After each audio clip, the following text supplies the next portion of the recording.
Baik, baik, terima kasih. Today we meet Dennis from Germany, the director of Conrad Foundation. What do you call the foundation in terms of English or Germany? Konrad Adenauer Foundation. Konrad Adenauer was the first chancellor of democratic Germany after the Second World War. I think what we realized during even already in the first half of the 20th century, when the first let's say democratic experiment in Germany failed and the Nazis came to power, was that education is one of the key ingredients in order to create a civil society, a democratic society. And so educating people about democracy, about democratic values, about how democracy works, and also educating elites about how democracy works, and building these bridges between civil society and political elites. That's at the core of what Konrad Adenauer Foundation does. When we talk about the politics, we also talk about diplomacy, not just local politics or national politics like Indonesia. 1 year ago, President Jokowi or Indonesia is held the presidency of G20 in Bali, and now Indonesia also become the chairman of ASEAN. In Indonesia we call it keketuaan ASEAN. What do you think about the previous G20 in Bali, and now Pak Jokowi also will become the chairman of ASEAN Summit in Jakarta? Yeah, I mean G20, the G20 presidency of Indonesia was a great success, and it was somehow an unexpected success because after Russia attacked Ukraine in February, everybody thought that the G20 would be dead, or almost dead at least. And there was talk about banning Russia from the G20. There was talk about the G7 countries not attending the G20 summit in Bali in 2022, and Indonesia managed to keep the G20 together, to even pursue their agenda, and eventually during the summit, and that was something that no one expected, succeed in negotiating a joint leadership statement of the G20. So I think that was a great success of Indonesian diplomacy, and I would say that many in the international community were quite surprised about this success and about the professionality of Indonesian diplomacy. So the reputation of Indonesia, I think, has really very much improved because of the G20 chairmanship. But because of this great success, expectations with regard to the ASEAN chairmanship this year are very high.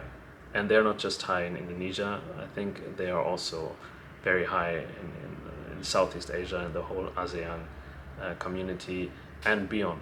I mean, also in Europe, we are looking at Indonesia and what they can achieve. And at the same time, of course, the challenges. Sebetulnya ini berkah. Kalau saya lihatnya berkah untuk Indonesia mempunyai seorang presiden yang namanya Jokowi dengan kapasitas yang begitu besar, dengan prestasi yang cemerlang, dan dalam masa-masa jabatan yang akhir ini didapuk menjadi keketuaan ASEAN. Pasti akan ada tantangan, tapi sekaligus selalu ada kesempatan. You have the ongoing crisis, civil war. I mean, it's a civil war in Myanmar, and there's no obvious solution to this civil war and to this crisis in Myanmar. But at the same time, there's a lot of expectations towards Indonesia to somehow facilitate some kind of progress regarding the situation in Myanmar, and this maybe will be the key issue with regard to whether the Indonesian chairmanship will be assessed a success or not. Yeah. And I'm not so optimistic about whether this can be really solved during the Indonesian chairmanship, not because of Indonesia, but because of the situation in Myanmar, but also because of the different interests that the ASEAN countries have. The second big challenge is, of course, Timor Leste and the accession process. I mean, it's a big success for Indonesia and for Indonesian diplomacy that Timor Leste has been accepted in general to become a member of ASEAN. But still, it's there's a lot of reservation among some member states of ASEAN. So Indonesia is now tasked to negotiate a roadmap for this accession. So this is going to be a huge diplomatic challenge. But there's, I think this could be a great success for Indonesia if they come up with a roadmap that will be welcomed by all of the ASEAN and by Timor Leste as well. Nah, dalam keketuaan ASEAN ini sebetulnya yang beruntung juga negara-negara ASEAN. Saya belum pernah melihat ASEAN mempunyai seorang pemimpin sekelas Jokowi yang mampu dan berani menantang dalam tanda kutip kesetaraan internasional. Makanya di dalam pertemuan ASEAN Uni Eropa di Brussels yang lalu, dia tunjukkan kepada rekan-rekannya di ASEAN khususnya. Apa yang dia tuntut? Kesetaraan. Kemitraan yang setara. Tidak merendahkan. Artinya dalam berhubungan adalah berhubungan yang betul-betul sama-sama duduk yang setara, sama-sama menghasilkan yang setara. Jangan melihat lagi konsepnya dia yang benar, konsep ASEAN salah. Itu dikemukakan. Dan hanya itu, saya rasa hanya itu ya yang menjadi kagetnya Uni Eropa maupun sejujurnya juga anggota ASEAN sendiri. And of course, the third challenge is the elephant in the room. I mean, it's the South China Sea. So this is something, I say the elephant in the room because this is, I would say, the biggest challenge for ASEAN and for the countries in the region, but it's not really being mentioned in ASEAN documents, so only very, very, very rarely and very briefly discussed in official papers of ASEAN. And I mean, this is something that I would say if there's going to be progress in with regard to the South China Sea and with regard to how China is creating facts on the ground by building artificial islands and expanding its military infrastructure, ASEAN must work together.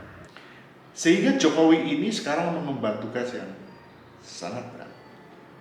Kenapa berat?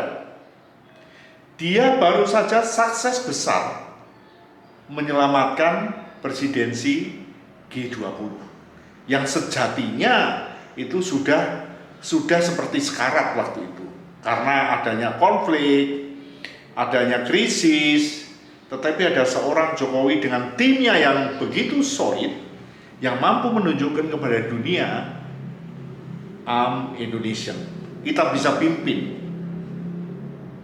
Semua pesimis untuk bisa memberikan suatu deklarasi bersama itu ada. Pertumbuhan ekonomi yang spektakuler, penanganan inflasi yang hebat, itulah modal seorang Jokowi Widodo untuk bisa memimpin ASEAN. mari kita lihat posisi Indonesia di dalam negara ASEAN.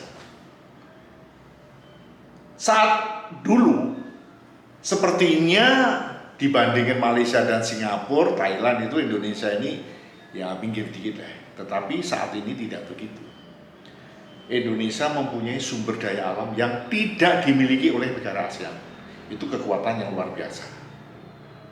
Indonesia baru saja menyelenggarakan KTT G20 yang sukses besar, dan itu menjadikan surprise bagi semua pihak, even Amerika. And if there's one country that really has the diplomatic prowess to get ASEAN to act on this matter, it's Indonesia. So I think this year also we'll see some diplomatic efforts from the Indonesian side to get, well, at least to create some progress on this within the ASEAN community. And then, of course, Indonesia has its own agenda. I mean, they're not just there to solve problems that are there for many years, but they have their own agenda that is, I think, very much linked to the G20 agenda: economic growth in the region, modernization, greater economic integration of ASEAN. So, I mean, that's a huge challenge, big portfolio for the ASEAN Chairmanship. I mean, at the beginning of the G20 presidency, nobody expected Indonesia to produce anything, to succeed in any way, and they succeeded. So I think for the moment we should be optimistic that the chairmanship of the Indonesian government in ASEAN will be successful.